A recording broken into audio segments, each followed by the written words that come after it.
Good afternoon पहले तो। और शुभम, ये वाला जो चैप्टर है, चैप्टर 3 11th बिजनेस स्टडीज़ का, public private and multinational company, ठीक है। और अभी जो शुभम हमने पिछला वाला जो चैप्टर ख़त्म किया है उसमें हम लोगों ने प्राइवेट और पब्लिक कंपनी के बारे में पढ़ा भी है, ठीक है। बट इसमें इन्होंने यही बोला है कि जैसे थोड़ा सा प्राइवेट कंपनीज हमारी बड़े अलग अलग तरीके की होती हैं, उसके बारे में थोड़ा सा डिटेल में यहाँ पे दिया है। ये चैप्टर बहुत छोटा है ये वाला, ठीक है। और पब्लिक सेक्टर एंटरप्राइजेज में भी इन्होंने बताया है कि गवर्नमेंट सेक्टर अंडरटेकिंग्स भी कौन कौन सी होती है, उसके बारे में भी इन्होंने यहाँ पे जो है एक्सप्लेन यहाँ पे किया है, ठीक है जी। तो इसका सबसे पहले जैसे मेरी बुक में तो इंट्रोडक्शन दिया हुआ है, तो कहते हैं बहुत तरीके के, जैसे इन्होंने बोला है कि काम है, अलग अलग तरीके के छोटे मोटे बिजनेस भी होते हैं, बड़े बिजनेसेस भी होते हैं। और इसमें जैसे इन्होंने, मैं एग्जांपल पढ़ता हूँ क्योंकि मेन टॉपिक में तो एक्सप्लेन करेंगे ही। जैसे पब्लिक सेक्टर अंडरटेकिंग्स है हमारी, रेलवेज़, इंडियन रेलवेज़ है हमारी, रिजर्व बैंक ऑफ इंडिया है हमारा, पोस्टल एंड टेलीग्राफ्स है हमारा, इंडियन एयरलाइंस है। प्राइवेट सेक्टर में इन्होंने बोला बहुत सारी कंपनी, रिलायंस है, टाटा है, बिरला है, और टिस्को है, रेनबैक्सी है, काफ़ी सारी कंपनीज जैसे आ जाती है।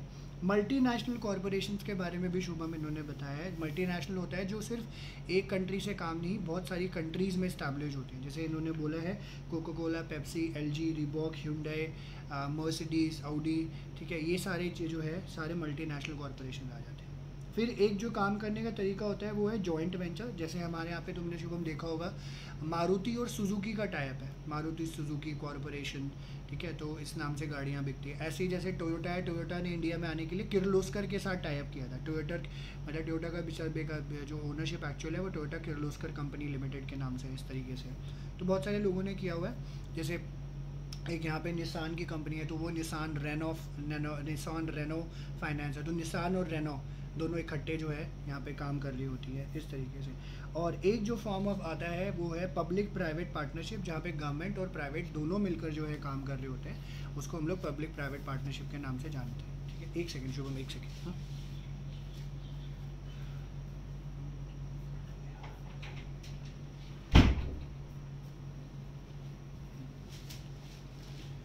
तो शुभम स्टार्टिंग करने से पहले जैसे इन्होंने छोटा सा डिफरेंस यहाँ पे बुक में मेरे तो लिखा हुआ है, ये प्राइवेट सेक्टर और पब्लिक सेक्टर का देखोगे तो पहले ये पढ़ लेते हैं, ठीक है। तो इसमें इन्होंने जैसे बताया प्राइवेट सेक्टर एंटरप्राइज हमने पीछे भी पढ़ा था, तो owned, manage and control by individuals या ग्रुप ऑफ इंडिविजुअल्स हैं। और इसमें sole proprietorship, partnership, joint Hindu family business, cooperative society, companies और मल्टीनेशनल कंपनीज इसमें कवर हो जाती है। और पब्लिक सेक्टर जो है वो सरकार ओन करती है, या तो कम्प्लीटली ओन करेगी या हाफ ओन करेगी, half central government, half state government, इस तरीके से भी होता है, या फिर कोई मिनिस्ट्री होती है वो ओन करके रखता है। इसमें 3 तरीके की एंटरप्राइजेज हो जाती है, departmental undertaking, statutory corporations and government companies, इस तरीके की 3 चीज़ें यहाँ पे आ जाती हैं। तो क्योंकि मेजरली हमें अभी स्टार्टिंग में इन्होंने पब्लिक सेक्टर एंटरप्राइजेस के बारे में ही बताया है, तो पहले वो पढ़ लेते हैं, फिर क्लियर हो जाएगा हमें, बड़ा इजी सा है ये। सबसे पहले उन्होंने बोला है public sector enterprise. Public sector enterprises के फीचर्स के बारे में यहाँ पे इन्होंने बताया, तो ये क्या है, तो कहते हैं गवर्नमेंट का बहुत मेजर रोल होता है formation of public sector enterprises. तो शुभम इसमें कंफ्यूज मत होना, ध्यान रखना, पब्लिक लिमिटेड कंपनी जो होती है वो प्राइवेट इंडिविजुअल प्राइवेट ही होती है। जो कंपनी सरकार की ओनरशिप जहाँ पे होती है वो सारी कंपनी पब्लिक सेक्टर एंटरप्राइजेज हो जाती है, ठीक है, वो पब्लिक सेक्टर के अंदर आती है। तो पब्लिक लिमिटेड कंपनी और पब्लिक सेक्टर में फ़र्क है, ठीक है, ये थोड़ा सा ध्यान रखना बस। पब्लिक सेक्टर जहाँ लिखा हो PSU या PSE वो सारा गवर्नमेंट का हो जाता है। जैसे आपका स्टील अथॉरिटी ऑफ इंडिया है, gas authority of India limited है, इंजीनियर्स इंडिया लिमिटेड है, HCH वो है, क्या बोलते हैं, IOCL है, इंडियन ऑयल कॉरपोरेशन है लिमिटेड है, ये सारी सरकारी कंपनीज़ की तरह जो है काम कर रही होती है। तो गवर्नमेंट का बड़ा मेजर रोल होता है इसमें जो है इनके जो गवर्नमेंट इन अपने लोगों के जो ऑफिसेज में जो अपने लोग जो इनके काम कर रहे होते हैं उनके एम्प्लॉयज़, और गवर्नमेंट के बिहाफ पे यही लोग काम करते हैं, इसलिए जो है गवर्नमेंट जो है पब्लिक सेक्टर एंटरप्राइजेस बनाती है ताकि वो भी काम कर सकते हो। तो बेसिकली क्या होता है, यहाँ पे वेलफेयर करना होता है, प्रॉफिट भी कमाती हैं कंपनी, तो वही बोलती है कि जहाँ प्राइवेट कंपनीज़ काम कर रही हैं वहाँ पे पब्लिक भी कर सकती हैं, गवर्नमेंट सरकारी कंपनीज। पब्लिक सेक्टर एंटरप्राइज जो हमारी इकोनॉमिक डेवलपमेंट में मदद करता है, ये इन्होंने बताया। पब्लिक सेक्टर एंटरप्राइज जो है it's owned by public and accountable to the public through parliament, ये भी देखा जाता है। तो कई कंपनीज ऐसी है जहाँ पे पार्लियामेंट का रेगुलेशन, रूल एंड रेगुलेशन चलता है। जैसे इंडियन रेलवेज़ है हमारा, यहाँ पे सारा जो है, या आरबीआई है, तो यहाँ पे मिनिस्ट्रीज़ का कंट्रोल थोड़ा सा ज़्यादा रहता है। वैसे तो इंडियन रेलवेज़ का ज़्यादा रहता है क्योंकि मिनिस्ट्री ऑफ रेलवेज़ के अंडर आ जाता है, आरबीआई तो सेपरेटली ही काम करता है। फिर पब्लिक कंपनी जो ये एंटरप्राइज होती है, they can take any form of organisation depending about the nature of its operation and their relationship with the government. तो इसमें इन्होंने बोला था सूटेबिलिटी डिपेंड्स कि वो कौन से एरिया में काम करना चाहते हैं। अगर उनको लगता है ये वाला पर्टिकुलर है, ये वाला है, तो देख सकते हैं, चाहे वो डिपार्टमेंटल हो सकता है, स्टैट्यूटरी कॉरपोरेशन हो सकता है, गवर्नमेंट कंपनी हो सकती है, डिपेंड करता है कि कौन कौन सी क्या क्या है। And eight the same time जो भी प्रिंसिपल्स, रूल्स एंड रेगुलेशन, सारी चीज़ें जो भी बनाते हैं वो उनको भी फॉलो करना पड़ता है। ऐसा नहीं है कि उनको फॉलो नहीं करना पड़ेगा, सरकार का है तो जो मर्जी कर ले, ऐसा नहीं चलता। ठीक है, तो इसको एक्सप्लेन करने के लिए अब सबसे पहला पार्ट हम लोग शुरू करेंगे डिपार्टमेंटल अंडरटेकिंग्स का। ठीक है शुभम, तुम्हारी बुक में होगा, ये निकाल लो पहले, डिपार्टमेंटल अंडरटेकिंग्स, आगे पीछे होगा, देख लेना।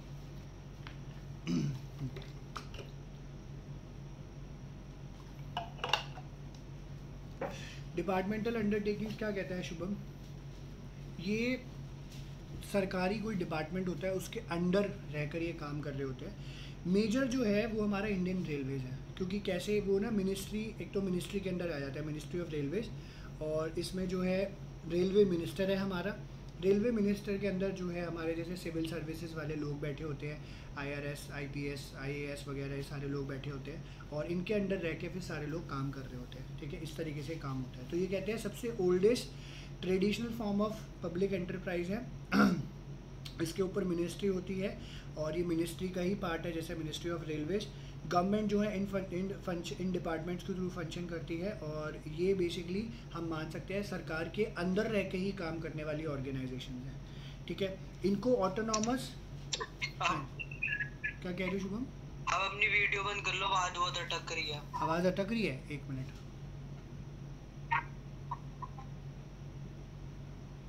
रुको, एक मिनट रुको।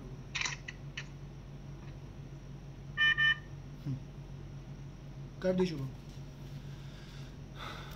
एक ऐसे अटकनी तो नहीं चाहिए, पर क्यों अटक रही है देख लेते। चलो, मैंने वाईफाई दूसरे फ़ोन से बंद कर दिया। देखना शुभम, मेरे को बताना अगर नहीं अटकी होगी। अब नहीं अटकेगी तो हाँ, ओके।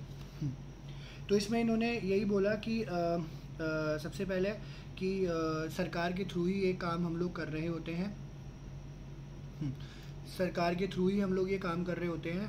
ठीक है जी, और ये इनको ऑटोनॉमस और इंडिपेंडेंट इंस्टीट्यूशन के नाम से नहीं जाना जाता है। ठीक है, क्योंकि ये सरकार के अंदर रह के ही काम करते हैं, तो कोई इतना ज़्यादा अपने जो नहीं चलाते। इनको मिनिस्ट्री की सारी गाइडलाइंस, जो भी प्रोसेस है वो सब जो है पूछ के करना पड़ता है। एंड इसमें गवर्नमेंट के ऑफिसर्स होते हैं, ठीक है, और साथ के साथ गवर्नमेंट एम्प्लॉयज़ होते हैं, वो सारे लोग मिलकर यहाँ पे काम कर रहे होते हैं। ठीक है, ये चीज़ बताई है। प्लस अब इसमें एग्जांपल इन्होंने दिया है कि सेंट्रल और स्टेट गवर्नमेंट का है, तो दोनों चीज़ें हम लोग यहाँ पे पूछ के ही कर रहे होते हैं। ठीक है, यहाँ पे जैसे इन्होंने बताया है, तो इंडियन रेलवेज़ है, मिनिस्ट्री ऑफ रेलवेज़ ये रन करता है। पोस्ट एंड टेलीग्राफ है, ये भी डिपार्टमेंट इस तरीके से रन होता है, और मिनिस्ट्री ऑफ कम्युनिकेशन के अंडर आ जाता है। Delhi milk scheme, all India radio, Doordarshan, ये सारे डिपार्टमेंटल अंडरटेकिंग्स के एग्जाम्पल हैं देखा जाए तो। ठीक है, तो ये तुम्हें याद करने पड़ेंगे शुभम, क्योंकि ना एग्जाम्पल के तौर पे आपसे पूछ लेते हैं, इसको आपको फिर क्लासीफाई करना पड़ता है कि कौन से ऑर्गेनाइजेशन है। ठीक है जी।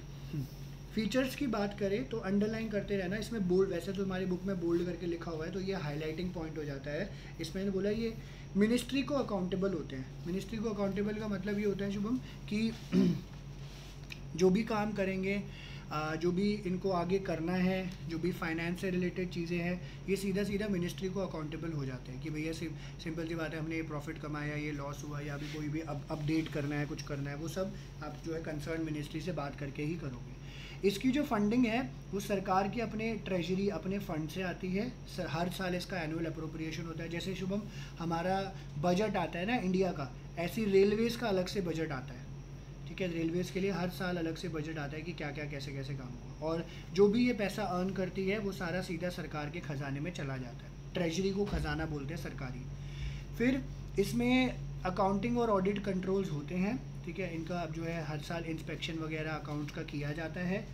इनके एम्प्लॉयज़ को गवर्नमेंट सर्वेंट्स या गवर्नमेंट एंटरप्राइज जो है सर्वेंट्स बुलाया जाता है, और IAS ऑफिसर या सिविल सर्वेंट ऑफिसर्स जो है इनको रन कर रहे होते हैं अंडर, क्योंकि मिनिस्टर रेलवे मिनिस्टर के अंडर बैठते हैं वो, और एक मिनिस्ट्री से दूसरे मिनिस्ट्री में उनको ट्रांसफ़र भी किया जा सकता है।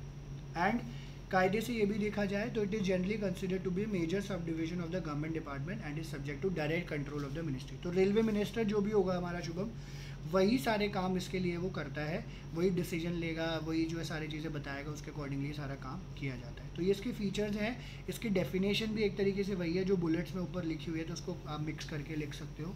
और ऑब्वियसली अगर डिपार्टमेंट है तो इसके जो है फ़ायदे और नुकसान, जैसे हमने पीछे ऑर्गेनाइजेशन में पढ़ा था, इसके फ़ायदे और नुकसान दोनों चीज़ें होती हैं। जैसे डिपार्टमेंटल अंडरटेकिंग्स में क्या बोला, पार्लियामेंट का जो है इफेक्टिव कंट्रोल होता है, क्योंकि देखो ऐसी है मिनिस्ट्री है, मिनिस्ट्री का तो पार्लियामेंट का कंट्रोल होएगा ही होगा, ये चीज़ें हैं। High degree of public accountability है, आपको लोगों को, आम जनता को बताना पड़ता है हम क्या कर रहे हैं।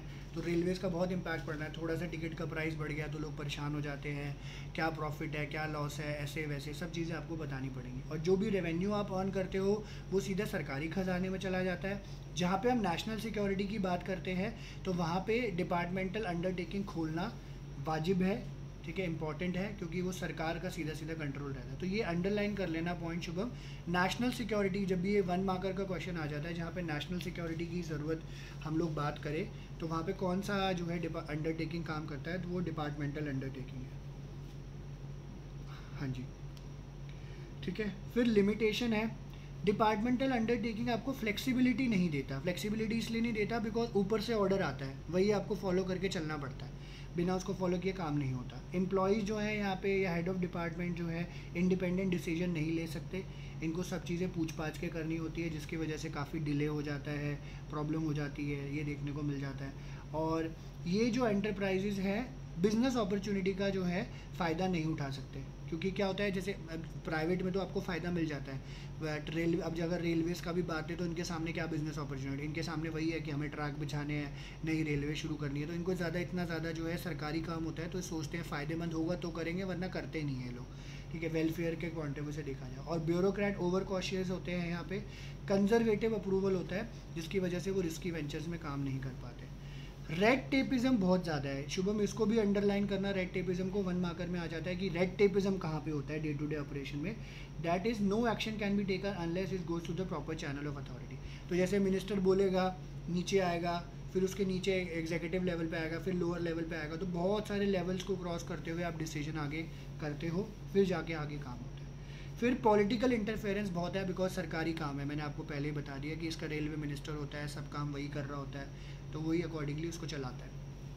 एंड ये जो ऑर्गेनाइजेशन होती है ये बड़े इनसेंसिटिव होते हैं कंज्यूमर के नीड्स को लेकर, इसलिए जो है ढंग से सर्विसेज नहीं देते। तो तुमने भी देखा होगा रेलवेज़, सारी रेलवेज़ कोई बहुत अच्छी नहीं है।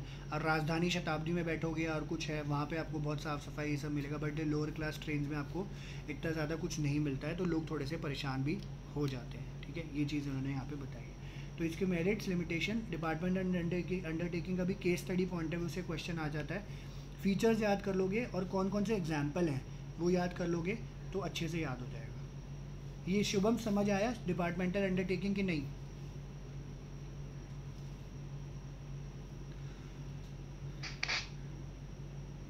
आगे समझ शुभम? शुभम आया समझ? आवाज़ नहीं आ रही तुम्हारी।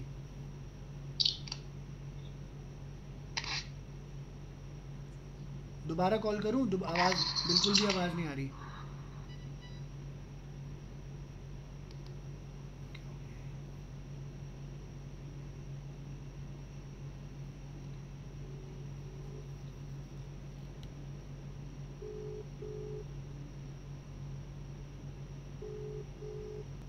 वीडियो रिकॉर्डिंग कर रहा हूँ शुभम, दोबारा देखनी होगी वीडियो तो फास्ट फॉरवर्ड करके देख लेना, अभी मैं डाल दूंगा यूट्यूब पे, ठीक है। फिर बात आती है स्टैट्यूटरी कॉरपोरेशन की। इसके आगे लिख लो स्टैट्यूटरी कॉरपोरेशन जो होती है स्टैट्यूटरी, ये ना किसी भी एक्ट के अंडर फॉर्म्ड होती है। तो it is formed under the act जो है stated by the government. It is formed under the act stated by the government या पार्लियामेंट, जो भी हम लोग बोलेंगे। वैसे लाइन में लिखा हुआ है, उसको अंडरलाइन कर लेना, बहुत इंपॉर्टेंट है ये लाइन, क्योंकि आपसे 1 मार्कर में पूछ लेते हैं। तो स्टैट्यूटरी कॉरपोरेशन क्या है, ये भी पब्लिक एंटरप्राइजेज है। ये स्पेशल एक्ट पास होता है पार्लियामेंट का, तब ये फॉर्म होती है। एक्ट में डिफाइन करे जाते हैं आपके power, function, rules and regulation, इसके एम्प्लॉयज़ कैसे गवर्न होते हैं, इसका रिलेशनशिप क्या है दूसरे गवर्नमेंट के साथ, वो सब जो है सरकार करेगी किसी भी स्पेशल एक्ट के अंदर, अभी आएगा आगे। कॉरपोरेट बॉडी होती है, इसका अपना लेजिस्लेचर होता है, इसके अपने पावर, फंक्शन, और ये फाइनेंशियली इंडिपेंडेंट होती है। जैसे रेलवेज जो हमारी थी, जो हमने जैसे ऊपर डिपार्टमेंटल अंडरटेकिंग्स पढ़ा, ये फाइनेंशियली इंडिपेंडेंट नहीं है। इसकी फाइनेंशियल इंडिपेंडेंसी या ऑटोनॉमस होती है। ये अपना पैसा जो भी अर्न करेगी वो कहीं पे भी खर्च कर सकती है, कोई दिक्कत वाली बात नहीं, ठीक है। और इनको पता होता है कि कहाँ पे क्या है, किस तरीके से वो अपने ऊपर डिसीजन ले सकती है। कॉर्पोरेट पर्सन है, अपने नाम से कुछ भी ये कर सकती है। स्टैट्यूटरी कॉरपोरेशन के पास सरकारी पावर होती है और ये थोड़ी सी फ्लेक्सिबल होती है, तो ये प्राइवेट एंटरप्राइजेस की तरह काम कर सकती है। तो ये अंडरलाइन करना Shubham, statutory corporation they have the power of the government and considerable amount of operating flexibility of private enterprises, ठीक है। दोनों चीज़ें यहाँ पे देखने को मिल जाती है। तो ये गवर्नमेंट की तरह भी काम करेगी, प्राइवेट की तरह भी। तो ये पॉइंट आपसे पॉइंटर याद रखना, 1 मार्कर में आ जाता है। एग्जाम्पल की बात करें तो RBI, reserve bank of India, state bank of India, life insurance corporation, ESIC, oil and natural gas corporation, ये सारे आपके स्टैट्यूटरी कॉरपोरेशन है। ये स्पेशल एक्ट पास होता है पार्लियामेंट का, तो जाके ये फॉर्म किया। जैसे RBI जो है स्पेशल एक्ट के अंदर 1935 में जो है पास हुआ था, तब से हमारी RBI जो एग्जिस्ट करती है, special act of parliament under 1935, ठीक है। इस तरीके से फीचर्स की अगर हम लोग बात करते हैं तो सबसे पहला फीचर वही है, पार्लियामेंट के एक्ट के अंदर फाइंड जो है फॉर्म हुआ है, इसके अपने ऑब्जेक्टिव्स हैं, पावर्स हैं, प्रिविलेजेस इनको मिल जाती हैं। ये कम्प्लीटली गवर्नमेंट का होता है, wholly owned by the state. ये वो वाला स्टेट नहीं है, ठीक है, गवर्नमेंट वाला है। दो तरीके से देखा जाता है। स्टेट जो हमारे इंडिया की स्टेट है वो भी है, बट यहाँ पे इसका कहने का मतलब है गवर्नमेंट, स्टेट को गवर्नमेंट भी बोला जाता है। तो गवर्नमेंट इसको ओन करती है। गवर्नमेंट की इसके पास फाइनेंशियल रिस्पॉन्सिबिलिटी है, अपने प्रॉफिट जो है आराम से कर सकती है। एट द सेम टाइम जो भी लॉसेज होंगे इनके ही होंगे, फ़ायदा होगा इनका, नुकसान होगा इनका, क्योंकि ये इंडिपेंडेंटली काम कर सकते हैं। बॉडी कॉरपोरेट है, जैसे सेपरेट लीगल एंटिटी हमने पढ़ा था ना शुभम जॉइंट स्टॉक कंपनी में, उसमें भी यहाँ पे भी वही है। तो अपने नाम से प्रॉपर्टी खरीद सकती है, अपने नाम से प्रॉपर्टी बेच सकती है, केस कर सकता है इसके ऊपर, कोई किसी के ऊपर ये केस कर सकते हैं, कॉन्ट्रैक्ट कर सकते हैं, सब काम ये आराम से यहाँ पे कर सकते हैं।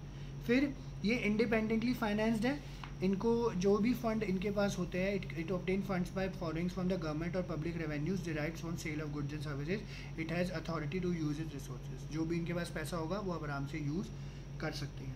फिर इसमें कोई अकाउंटिंग और ऑडिट प्रोसीजर नहीं होता। जैसे डिपार्टमेंटल अंडरटेकिंग में अकाउंटिंग ऑडिट प्रोसीजर होता है, इनके हर साल जो है अकाउंटिंग ऑडिट करी जाती है, इनके करने की ज़रूरत नहीं है।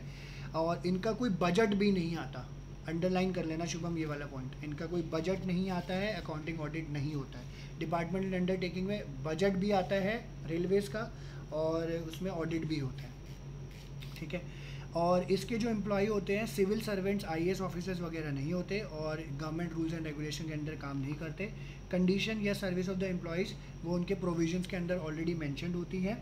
At the same time some officers are also taken from government departments on deputation to head this organisation, कि आप जो है इसको चलाओ।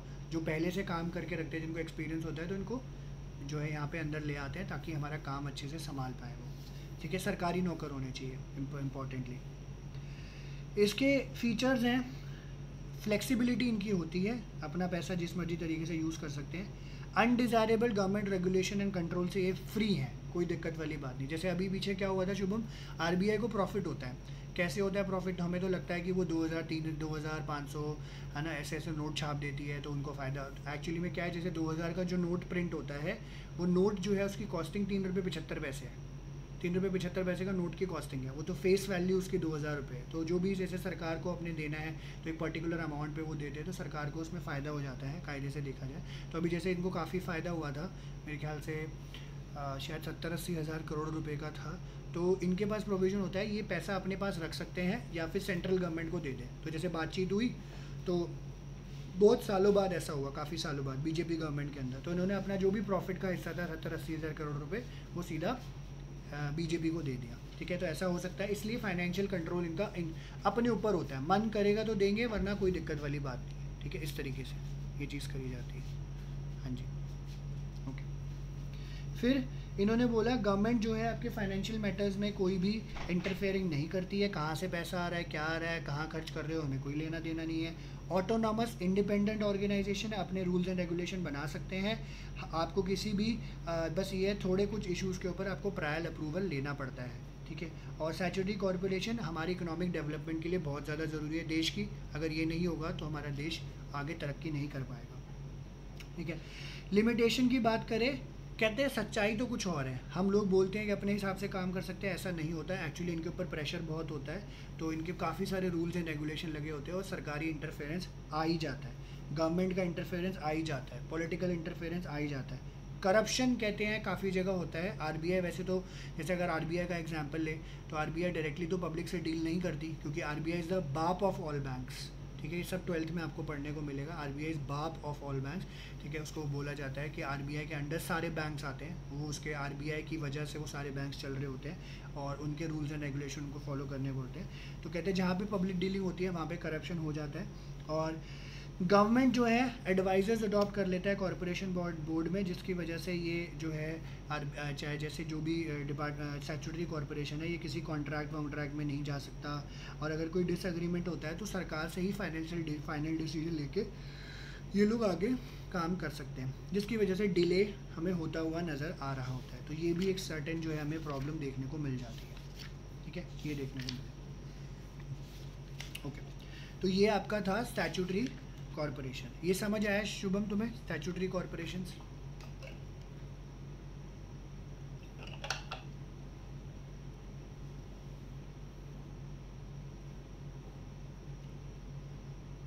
शुभम स्टैट्यूटरी कॉरपोरेशन समझ आया? हाँ जी, आ गया। ठीक है, ठीक है।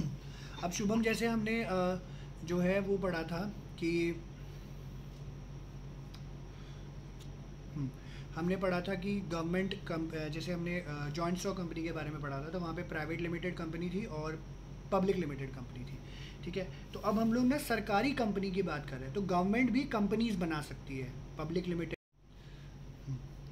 ओके। तो गवर्नमेंट भी कंपनीज बना सकती है। सेम प्रोविजन होता है शुभम, जैसे पीछे हमने पढ़ा था ना कंपनीज एक्ट 2013 के अंदर आप प्राइवेट लिमिटेड या पब्लिक लिमिटेड कंपनी बना सकते हो, ये भी कर सकते हैं। ये वाले लोग जो है प्रॉफिट कमाने के लिए काम करते हैं, तो मतलब सरकार भी अपनी कंपनीज चला रही है और प्राइवेट इंडिविजुअल्स भी अपनी कंपनीज चला रहे हैं, दोनों चीज़ें देखने को मिलती है। तो गवर्नमेंट कंपनीज एक्ट 2013 के अंदर फॉर्म होती है, और जैसे हमने देखा था कि प्राइवेट पब्लिक लिमिटेड कंपनी पीछे ये प्योरली बिजनेस पर्पस के लिए होती है और बाकी सारी कंपनीज़ के साथ ये कॉम्पीट कर रही होती है।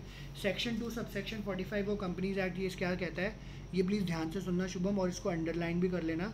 एक गवर्नमेंट कंपनी कोई भी ऐसी कंपनी होती है जिसका share in which not less than 51% of the paid up capital is held by the central government और बाय एनी स्टेट गवर्नमेंट और by any central government partly by one और more state government and includes a company which is a subsidiary of a government company, ठीक है। तो ये आपका सरकारी company बुलाता है। तो आपकी एलिजिबिलिटी क्या है, अगर एक सरकारी कंपनी है तो 51% शेयर उस कंपनी का होना चाहिए, तभी सरकारी कंपनी बोलेंगे, या तो जैसे उस कंपनी का मतलब सेंट्रल गवर्नमेंट का या फिर स्टेट गवर्नमेंट का। अगर इससे कम होता है, ठीक है, तो जो है सरकारी कंपनी जो है गवर्नमेंट कंपनी ये लोग नहीं कहलाएंगे। इससे ज़्यादा होएगा तो ऑब्वियसली ठीक रहेगा, ठीक है। ये ऐसे क्वेश्चन काफ़ी आते हैं, मिक्स करके दे देते हैं कि एक ऐसी ऐसी कंपनी है, उसका इतना शेयर है, उसका इतना शेयर है, तो बताओ इसमें जो है कौन सी कंपनी जो है गवर्नमेंट कंपनी है कि भी नहीं है, इस तरीके से क्वेश्चन पूछ लेते हैं। अभी आगे डिस्कस करता हूँ।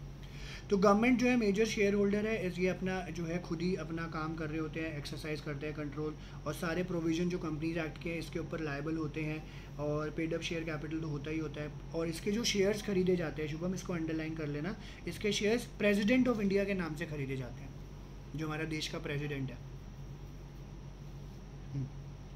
ठीक है। अंडरलाइन कर लेना क्योंकि वन मार्कर में आ जाता है। एग्जाम्पल दिया हुआ है, देखो इन्होंने यहाँ पे Shubham, Bharat heavy electrical limited, steel authority of India, Hindustan aeronautics, Madras refining, Hindustan antibiotics, Maruti उद्योग।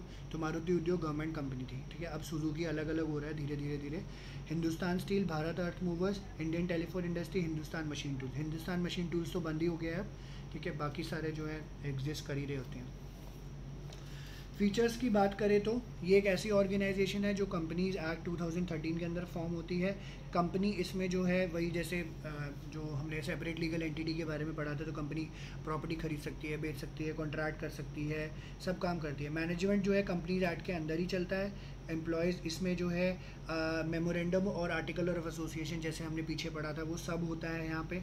और इसमें अकाउंटिंग, ऑडिट और रूल्स एंड रेगुलेशन इसमें भी नहीं होते शुभम, ठीक है। तो अंडरलाइन कर लेना, याद रखना। तो गवर्नमेंट कंपनी और स्टैट्यूटरी में अकाउंटिंग, ऑडिट और रूल्स एंड रेगुलेशंस बिल्कुल भी नहीं होती। ऑडिटर इसमें बोलते हैं कि सेंट्रल गवर्नमेंट ऑडिटर ज़रूर अपॉइंट करता है and the annual rotative report is presented to the parliament of the state legislature. इसमें सीधा पार्लियामेंट में आप आंसर करते हो और उसको देगा सरकारी जो अपनी स्टेट है वहाँ पे।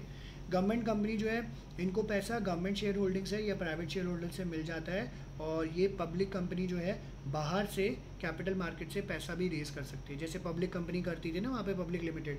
जैसे आप मार्केट जाओगे तो आपको भेल के शेयर्स मिल जाते हैं, सेल के शेयर्स मिलेंगे आपको, है ना। ऐसे मारुति उद्योग के शेयर्स हैं, अलग अलग शेयर्स आपको मिल जाते हैं। तो यानी पब्लिक कंपनी से भी पैसा रेज़ किया जा सकता है आराम से, कोई दिक्कत वाली बात नहीं। इसके फ़ायदे क्या हैं? तो it establish by fulfilling the requirement of Indian companies act 2013। Separate act इसमें नहीं चाहिए होता, इसकी सेपरेट लीगल एंटिटी होती है। जैसे मैंने आपको बताया था, फ्रीडम होती है इनकी, जैसे मर्जी तरीके से काम कर सकते हैं, ठीक है। मतलब जैसे स्टैट्यूटरी में था यहाँ पे भी है। और रीज़नेबल जो है इनको goods and services reasonable price पे बेचने पड़ते हैं। अनहेल्दी बिजनेस प्रैक्टिसेस नहीं कर सकते। क्यों नहीं कर सकते? क्योंकि सरकारी है, ठीक है जी, ये ध्यान रखना। लिमिटेशंस की बात करें, क्योंकि गवर्नमेंट ही खुद ही शेयर होल्डर है तो प्रोविज़न कंपनी के इतने ज़्यादा कोई अप्लाई नहीं करते, अपनी मर्ज़ी से काम कर सकते हो। क्योंकि वहाँ पे क्या होता है, प्राइवेट इंडिविजुअल के ऊपर तो आपको सरकार का प्रेशर रहता है, सरकारी कंपनी के ऊपर क्या प्रेशर रहेगा, वो खुद ही काम कर रही है, ठीक है। फिर कॉन्स्टिट्यूशनल रिस्पॉन्सिबिलिटी ये हटा सकते हैं, मतलब अवॉइड करते हैं, which a company finance by the government should have. It is not answerable directly to the parliament. The government being the sole share holder, the management and administration rest in the hand of government. The main purpose of government company register like other company is defeated. तो वही है कि मतलब management administration सारा तो सरकारी हो जाता है। तो एक्चुअली में आप बोलते हो कि गवर्नमेंट कंपनी है, बट ऐसा कुछ नहीं होता। फ़ायदा फिर इनको नहीं मिलता इतना ज़्यादा, ठीक है। ये चीज़ उन्होंने बताई है। तो ये आपका सारा था गवर्नमेंट कंपनी, ठीक है जी। ये समझ आया शुभम गवर्नमेंट कंपनी का?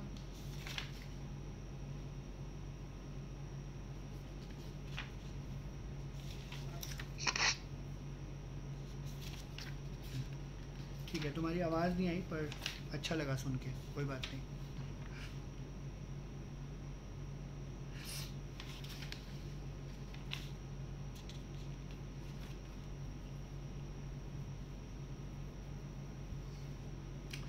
तो शुभम याद रखना है, गवर्नमेंट कंपनी का 51% का सेंट्रल या स्टेट गवर्नमेंट का कंबाइन करके या अलग अलग शेयर होना चाहिए, तो ही गवर्नमेंट कंपनी कहलाएगी, ठीक है। इसमें क्वेश्चन नहीं आ रहा है, वरना मैं तुमसे पूछ ही लेता, फिर दूसरे में वो देख लूँगा।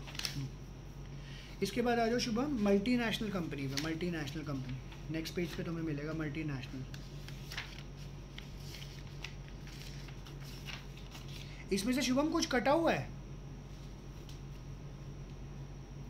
तुम्हें शायद कुछ बताया होगा, एक बार देखना है शुभम क्या कटा हुआ है, वरना वो ना कर ले हम।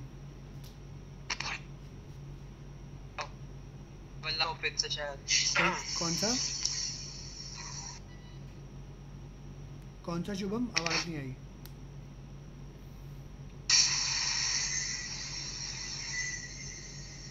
आवाज नहीं आ रही शुभम तुम्हारी, खटर खटर हो।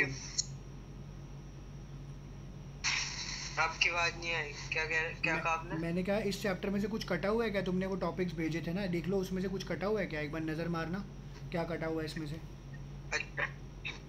बता दो। हाँ जी,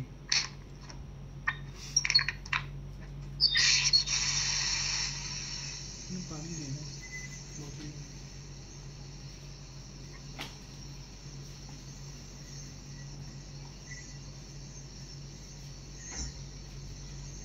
इस पे लिखा मल्टीनेशनल कंपनी, कटा हुआ है multinational company global enterprises and further chapter में मतलब आगे का जितना चैप्टर वो पूछ लो। अच्छा, multinational global enterprise joint venture भी कटा हुआ है। जॉइंट वेंचर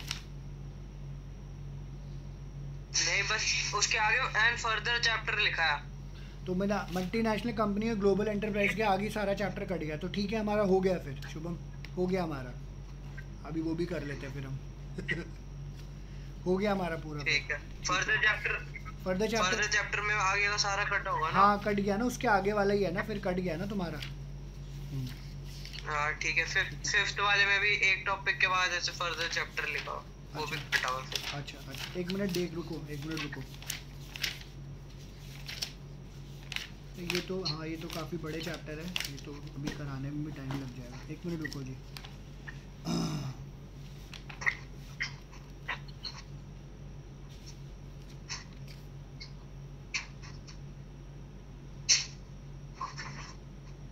ठीक है शुभम, ये तो हो गया फिर, इसमें तो कुछ नहीं है फिर, यही तीन टॉपिक्स थे। अब इसमें से अगर कुछ पूछना है तो बताओ, एक बार नज़र मार लो, म्यूट कर लो ज़रा, एक बार पढ़ लो सारा आराम से जितना अभी हमने पढ़ा है तीनों चीज़ें, और अगर कुछ नहीं समझ आ रहा है तो पूछो, मैं होल्ड पे हूँ।